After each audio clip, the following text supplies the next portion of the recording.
Lip balm or lip salve is a wax-like substance applied topically to the lips to moisturize and relieve chapped or dry lips. It is very easy to make a balm. First, weigh and melt all ingredients except vitamin E in a double boiler.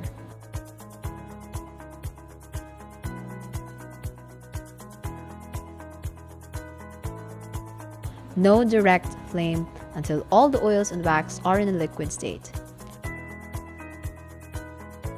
You may use a microwave oven and heat for 2 minutes. Repeat if there are still visible waxes. And then add vitamin E after removing from double boiler or microwave oven. And you're done! Now pour your lip balm to your desired container.